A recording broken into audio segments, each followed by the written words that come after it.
Los brasileros salen de la selva, los mexicanos vienen de los indios, pero nosotros los argentinos llegamos de los barcos, pero nosotros los... Nuestro país festejó los 200 años de la Revolución de Mayo. En estos 200 años se han construido un Estado y una nación. Siempre se ha dicho que los argentinos llegamos de los barcos. Que nuestro país fue construido por inmigrantes. Y que fueron bienvenidos e integrados. ¿Ocurrió así? ¿Los inmigrantes fueron realmente integrados? Empecemos por los motivos de la inmigración.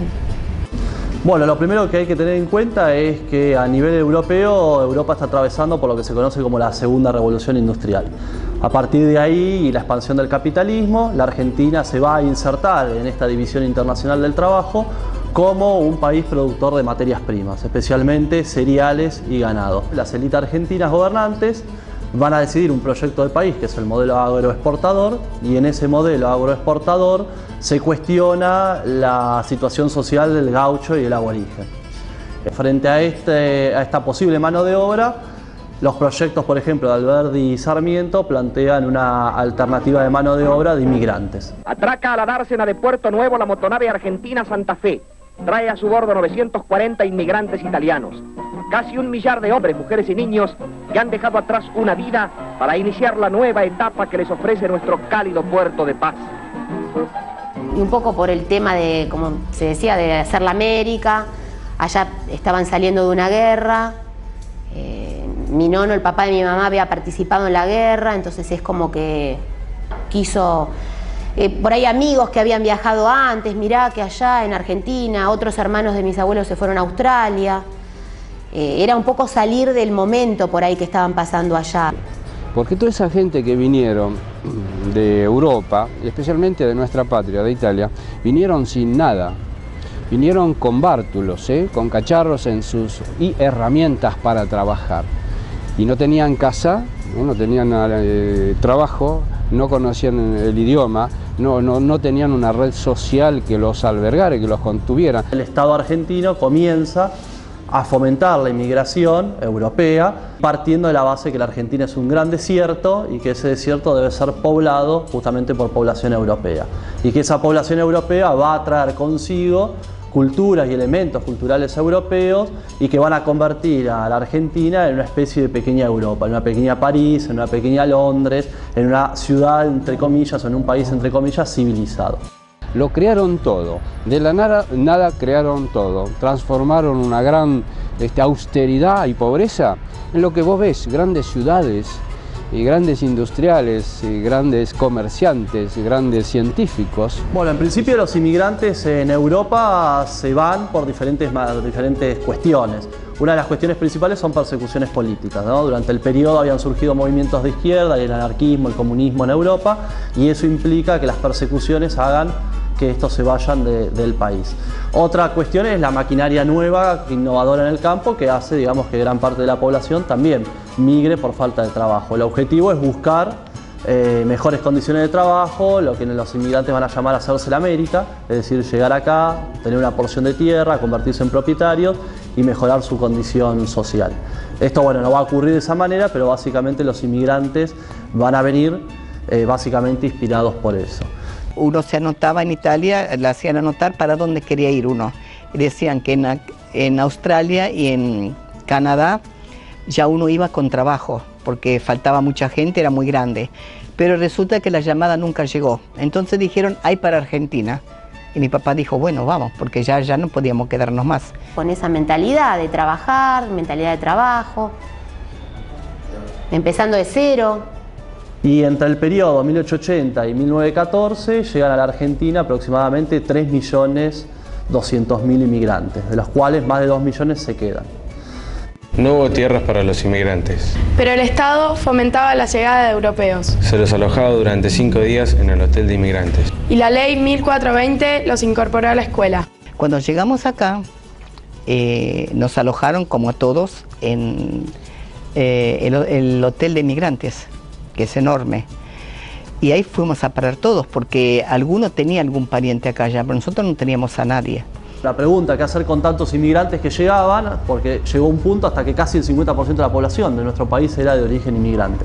Con lo cual la idea era entonces, a través de la escuela, enseñarle el idioma castellano y que hablen español, ¿sí? Enseñarles historia argentina, la historia de los grandes héroes argentinos, ahí surge la historia de Mitre, la de Vicente López, con la idea, digamos, de que los inmigrantes se argentinicen, se sientan argentinos. Y ahí empezamos a ir al colegio, porque en la época de guerra en Italia no daban clase. A través de su escasez han transformado eso con su actitud, que es bueno que los jóvenes lo vean, que hoy, que hay tantas posibilidades, no tienen ningún derecho de decir acá estamos mal. Está todo posibilitado, está todo armado para evolucionar, duplicar esto que hicieron gente sin nada. Hubo manifestaciones, huelgas, digamos, y problemas conflictivos sociales en torno a la integración del inmigrante. Y ahí el Estado, en ese caso, respondió con la violencia. Roca establece, sobre todo en su segundo mandato, lo que se conoce como la Ley de Residencia y Defensa Social, que se encargaba, digamos, de alguna manera de disciplinar a aquellos inmigrantes o a todo aquel, digamos, que no respondiera a los requisitos del Estado que se había creado. A pesar de las dificultades, los inmigrantes rehacen su vida en nuestras tierras. Y siguen llegando. A los 23 años me casé con mi marido, que es italiano. Él también vino de Italia, pero él vino de otra forma. Ellos vinieron porque una de las hermanas se casó en Italia y la familia de ellos había venido un hijo acá y dijo que acá se estaba bien porque allá igual después de la guerra también no se estaba muy bien. Cuando termina la Primera Guerra Mundial y Europa queda devastada, llega una segunda oleada de inmigrantes, digamos, de alguna manera, a partir de la década sobre todo del 20 y del 30. Y especialmente la Argentina, durante ese periodo, en el 30, con la Guerra Civil Española, llega gran cantidad de españoles migrados, ¿sí?, de esa guerra, de ese conflicto. Luego se va a producir la Segunda Guerra Mundial, ¿sí? Con la Segunda Guerra Mundial se va a cortar un poco el flujo de migración.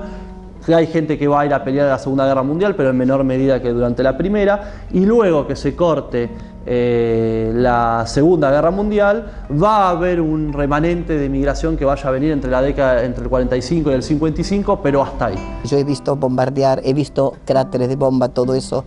He corrido con mi mamá conmigo así en los refugios, que cuando tocaba la sirena había que correr o correr, pero que a veces no se podía, porque, por ejemplo, tocaba la sirena y vos corrías, te escondías en el refugio, por ahí te tocaba otra vez que ya el peligro pasó. Y cuando no llegaste todavía a tu casa ya volvía a tocar. Y entonces uno se escondía bajo los puentes, bajo las plantas. Pero bueno, de eso me acuerdo todo, era chica yo, pero me acuerdo. Y de ahí se salía corriendo con lo que vos tenías puesto. Una vez instalados aquí, crean instituciones vinculadas a sus orígenes. Estas instituciones los agrupan y los contienen.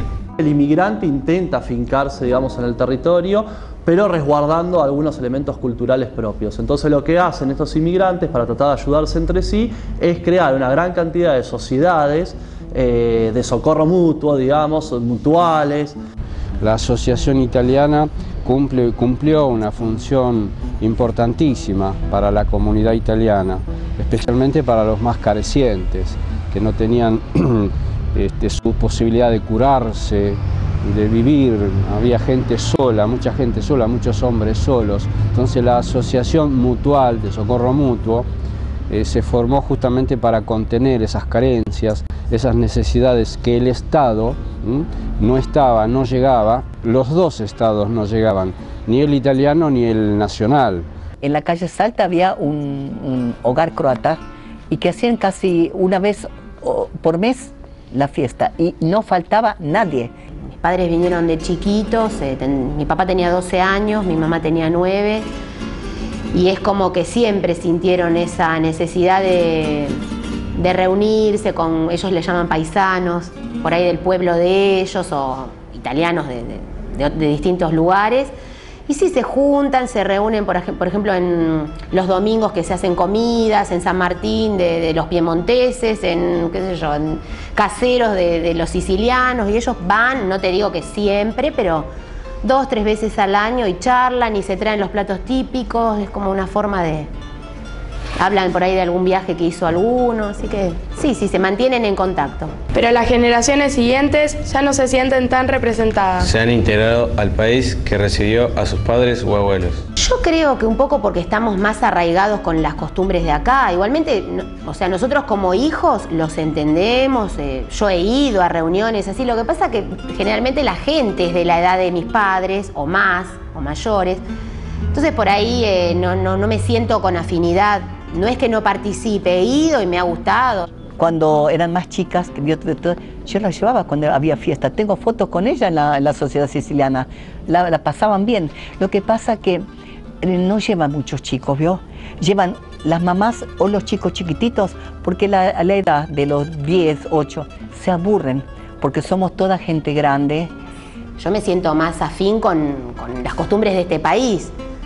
Si bien me gusta y me emociono cuando veo a mis viejos emocionados porque ven un documental o escuchan una canción, porque uno lo siente también eso. ¿Los inmigrantes o sus descendientes se sintieron discriminados? No, por ahí se escucha, viste, el tano, aquel tano, qué sé yo, pero no creo que lo digan desde un punto despectivo, sino desde una costumbre. No, nunca. Nunca. Y de jovencito que teníamos más acceso a bromas con la gente joven, ese famoso tano, tanito, a mí siempre me sonó cariñoso, afectivo, integrador, me gustaba. Yo estoy muy contenta de haber llegado. No sé si hubiera llegado a Australia o dónde hubiera pasado igual, pero yo acá pasé muy bien porque no nos discriminaron, nunca me faltó trabajo, a mi marido tampoco, así que ¿qué más podemos pedir? Y en la escuela me decían la tana, a mis hermanas también, y yo soy argentina, ¿no? Pero por ahí por el apellido, por mis padres, pero no lo sentí nunca mal ni nunca me perseguí desde ese punto. ¿Se produjo una verdadera integración de los inmigrantes en la Argentina? Estoy muy agradecida a la Argentina, porque acá me casé, tuve a mis nietos y estoy bien. Y estamos todos acá.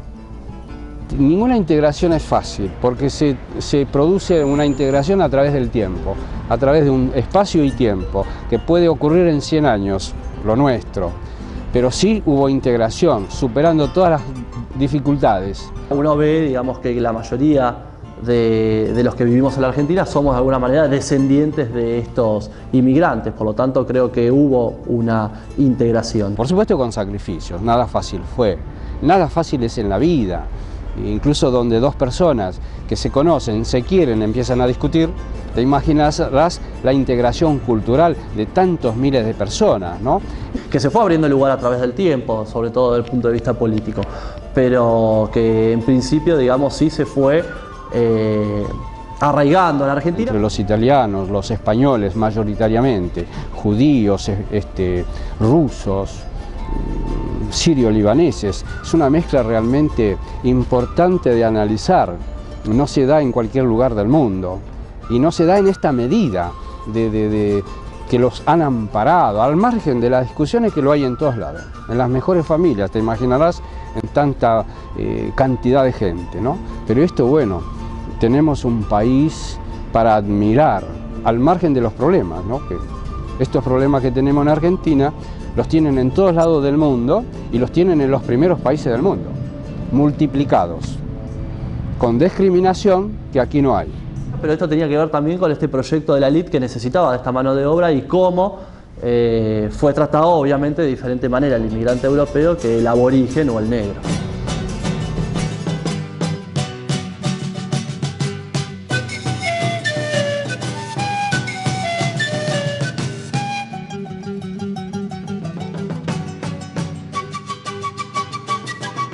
La Argentina se construyó excluyendo al indígena, efectivamente. Se lo excluyó, pero siempre ellos estuvieron aquí, como yo digo, ¿eh? Me parece que nuestro país tuvo un sentido albergador y también discriminador. Está todo junto.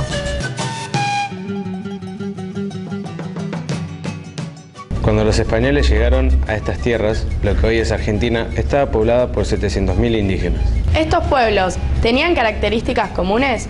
¿Cuáles eran sus costumbres y creencias? Todos compartían algo que era lo que yo llamo la cosmovisión originaria. Es decir, más allá de las diferencias locales, regionales, existía una misma forma de ligarse con la tierra y con el universo, un cúmulo de valores esenciales que ligaba a estos grupos con la naturaleza especialmente, una conexión muy particular con la naturaleza, que ahí podríamos empezar a hablar de las características comunes que tenían los pueblos originarios, que fue lo que la conquista básicamente interrumpió como posibilidad, ¿no? Lo que se te enseña, lo básico, es que en la naturaleza son todos tus hermanos, o sea que es un equilibrio, que cada uno de nosotros tiene una energía vital que es el Nehuen, esa es nuestra energía espiritual. Y que esa energía funciona en círculos y en equilibrio con todas las demás. Tuvieron la suficiente fuerza y la suficiente fuerza identitaria, diríamos hoy. Es decir, yo creo que la identidad indígena es la clave de por qué ellos siguen acá, ¿no? Esa identidad que los hace saber quiénes son y llevar adelante ese saber quién es uno, ¿no? Pensá, estás en ese momento en que está todo bien, todos los días te levantás a la mañana temprano, te bañás, apenas te despertás, rezás, mientras te estás bañando te purificás por fuera, te purificás por dentro, hablás, haces un canto a la mañana, ¿sí? Que es como una oración para rezar, y de golpe viene un hermano que te dice que las cosas son de otra manera y te las impone de otra manera, o sea, de manera abrupta, ¿no? Entonces, digamos, ahí uno puede entender que la guerra transforma a todas las personas, ¿no? Y bueno, las cosas cambiaron y ya. Los pueblos indígenas fueron destruidos. Pero no solo por los españoles. El naciente Estado argentino también tuvo responsabilidades en esa destrucción. ¿Cuáles fueron las razones? La destrucción de los pueblos indígenas en lo que es la Argentina comienza con la llegada de los españoles, ¿no? Que eso es todo un tema muy importante, ahí fueron extinguidos grupos enteros, ¿no? Ahora, cuando comienza la formación del Estado Nacional, ahí empieza un nuevo periodo de destrucción. Y lo que se hacía, o sea, aparte, los trofeos que tomaban, esto de cortarle los pechos a las mujeres, porque se pagaba por lo que llevabas, tipo un cazador, y contrataban cazadores para cazar a indios, ¿sí?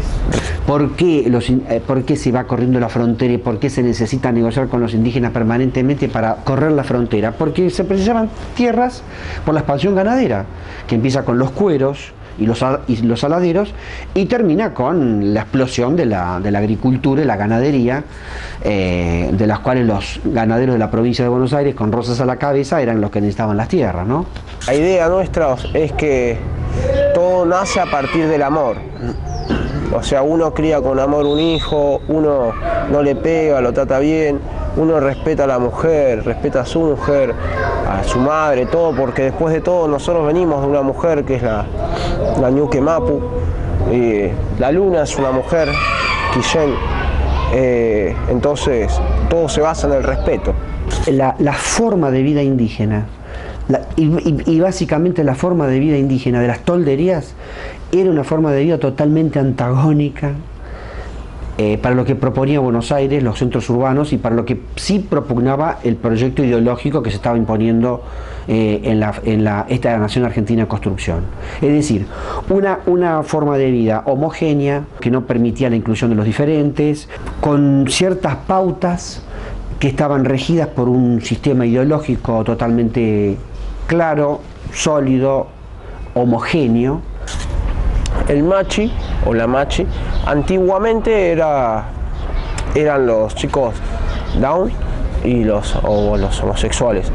Ellos tenían la capacidad de ver más allá, pero después la guerra se los llevó ellos a la guerra y quedó el conocimiento depositado más en las mujeres. El proyecto de las tolderías era un proyecto totalmente antagónico. ¿Por qué? Porque básicamente era un modelo donde imperaba la heterogeneidad. Las tolderías, contra lo que habitualmente se creía, eran lugares en donde vivían gentes provenientes de todos los lugares. Había negros, gauchos, desertores, militares que habían desertado, refugiados, los mismos cautivos que muchas veces atravesaban formas de vida bastante complicadas porque empezaban como prisioneros, pero después se transformaban en personas que integraban el mundo indígena.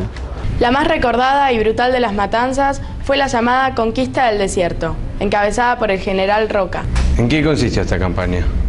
Bueno, ese mundo fue impuesto a sangre y fuego, lamentablemente, ¿no? Que Roca mismo, en realidad, cuando Roca hace la embestida final, ya las comunidades indígenas, por más que mantenían los territorios y sus culturas, estaban bastante golpeadas. Estaban golpeadas por años y años, más de medio siglo de continuos combates, enfrentamientos. La campaña del desierto lo que hizo fue cambiar, o sea, la forma de ser. Vos pensás que ellos entraban en una comunidad y lo primero que hacían era llevarte las mujeres y a veces violarlas, matar a los chicos. No solamente lo que se destruyeron fueron las comunidades, sino lo que se destruyó fue la familia. Es decir, las familias eran separadas. Era separado el hombre, la mujer, los hijos, una cosa terrible. Los propios diarios de la época, incluso los diarios que apoyaban la conquista del desierto, dan algunas crónicas de estos momentos, situaciones horribles de lo que fue cuando los indígenas llegaban a las prisiones acá en Buenos Aires, ¿no? La familia nuestra, o sea, con respecto a eso, vienen entre 1876 y 1880, que es el tiempo en que más persiguen, digamos. Lo que hacen es, también cayeron a la comunidad, el cacique Pincén quiso salvar a la familia y salió él solo corriendo con los caballos para que no agarren a la familia, no agarren a las mujeres. Y la familia, para que no lo agarren a él, se metió y se llevaron a la familia. Acá, bueno, a las mujeres las repartieron en los prostíbulos de acá de Buenos Aires y la mayoría de los hombres fue a trabajar a Entre Ríos y los más bravos a parar a Martín García, entre ellos Pincén. Yo creo que el cacique Vicente Catrunao, que ese era su verdadero nombre, Vicente Catrunao Pincén, realmente es uno de los líderes indígenas descollantes de toda esta historia, ¿no? Fue uno de los pocos líderes que nunca firmó un tratado, fue uno de los irreductibles, ¿no? Un hombre que hizo de la libertad un culto y del ser irreductible y un rebelde, ¿no? Él fue uno de los exponentes de estas comunidades heterogéneas, una comunidad donde había gauchos, donde había mestizos, blancos, afrodescendientes. ¿Quiénes se beneficiaron de la conquista del desierto? Comenzaron a concentrarse grandes extensiones de tierra en pocas